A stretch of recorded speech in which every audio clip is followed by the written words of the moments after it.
Hi friends, welcome to Telugu village TV. Friends, ఇప్పుడు మనం ఇక్కడ ఆ యాత్రలో భాగంగా ఆర్ఎస్ఎస్ కార్యకర్త అన్న ఉన్నాడు. వారిని అడిగి తెలుసుకుందాం ఈ గుడి విశేషాలు, గుడి గురించి అవన్నీ తెలుసుకుందాం. నా పేరు మద్దెల శ్రీనివాస్. నేను ఆర్ఎస్ఎస్ కార్యకర్త.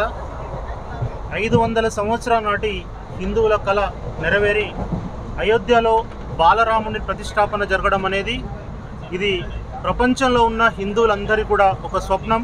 ఆ స్వప్నం నెరవేరుతున్న వేళ ఈరోజు మేము దర్శనానికి వెళ్ళడం అనేది మా పూర్వజన్మ సుకృతంగా భావిస్తున్నాం.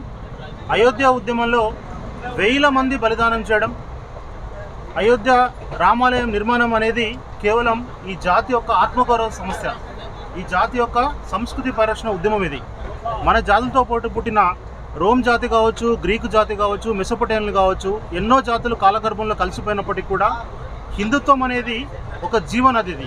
కాబట్టి ఒక జాతి జీవన శైలిగా ఉన్నటువంటి హిందుత్వం అనేది అయోధ్య రామాలయ నిర్మాణం అనేది ఇది మతపరమైనది కాదు, ఇది ఎవరికి వ్యతిరేకమైనది కాదు.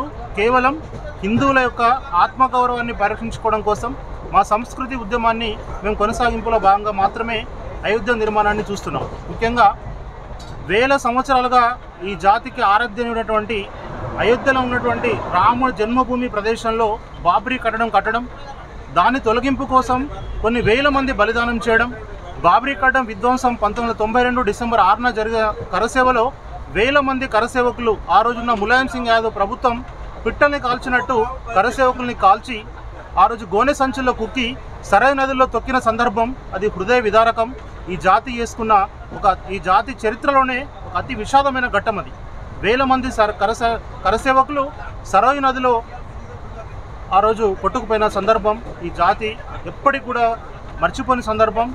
జలియన్ వాలాబాగ్ కంటే కూడా పెద్ద సందర్భం అది. అట్లాంటి పరిణామాల నుంచి ఆ తర్వాత హిందువుల ఐక్యత వల్ల తర్వాత నిజానికి రామాలయంలో ఏదైతే బాబ్రీ కట్టడం కింద రామాలయ శిథిలాలు దొరకడం, సుప్రీంకోర్టు కూడా దానికి అనుకూలంగా తీర్పునివ్వడం, ఆ తీర్పులో భాగంగా రామాలయం అనేది అది రాముడి జన్మభూమి అనేది నిర్ధారణ కావడం, సుప్రీంకోర్టు కూడా మనకు హిందువులకు అనుకూలంగా తీర్పునివ్వడం, ఆ తర్వాత ప్రస్తుతం ఉన్న ప్రభుత్వం కూడా బీజేపీ ప్రభుత్వం కూడా రామాలయ నిర్మాణానికి అన్ని రకాలుగా సహాయ సహకారాలు అందించడం, ఇక్కడ ఉన్న ప్రతి కరసేవకులు కూడా కరసేవకు వెళ్ళినటువంటి ఎంతోమంది వాళ్ళు కళ్ళతో చూడలేదు.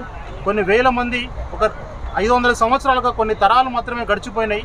కొన్ని తరాలు కూడా అయోధ్యలో రామాలయాన్ని చూడలేకపోయినారు. కానీ మన కళ్ళతోని మనం రామాలయ నిర్మాణాన్ని చూడడం, ఈరోజు బాలరాముడి దర్శనానికి మేము వెళ్ళడము, వారిని చూస్తున్నామనే తృప్తి మాకు జీవితకాలం ఒక సంతృప్తినిస్తుంది.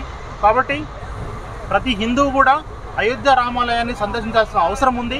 అది మన రాముడిని సందర్శించుకోవడం మన పూర్వజన్మ సుకృతంగా భావిస్తూ రాబోయే రోజుల్లో అయోధ్య అనేది ప్రపంచంలోనే అతిపెద్ద దేవాలయంగా అవతరించబోతా ఉన్నది.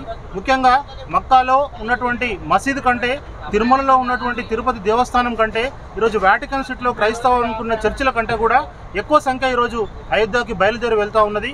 ప్రపంచంలోనే అతిపెద్ద దేవాలయంగా, అతిపెద్ద మత సంస్థగా ఈరోజు అయోధ్య రామాలయం అనేది రాబోయే రోజుల్లో మనకు ప్రత్యక్షం అవుతూ ఉంది. కాబట్టి ఈరోజు చాలా సంతోషంగా ఉంది. మేమందరం కూడా అయోధ్యకు వెళ్ళడం అనేది మాకు ఒక జీవితకాల స్మరణ. ఇది జై శ్రీరామ్. జై శ్రీరామ్. భారత్ మాతా కీ జై. జై శ్రీరామ్. జై శ్రీరామ్. జై శ్రీరామ్. జై శ్రీరామ్. జై శ్రీరామ్. జై శ్రీరామ్. జై శ్రీరామ్. జై శ్రీరామ్. జై శ్రీరామ్. జై శ్రీరామ్. జై శ్రీరామ్. జై శ్రీరామ్. జై శ్రీరామ్. జై శ్రీరామ్. జై శ్రీరామ్. జై శ్రీరామ్. జై శ్రీరామ్. జై శ్రీరామ్.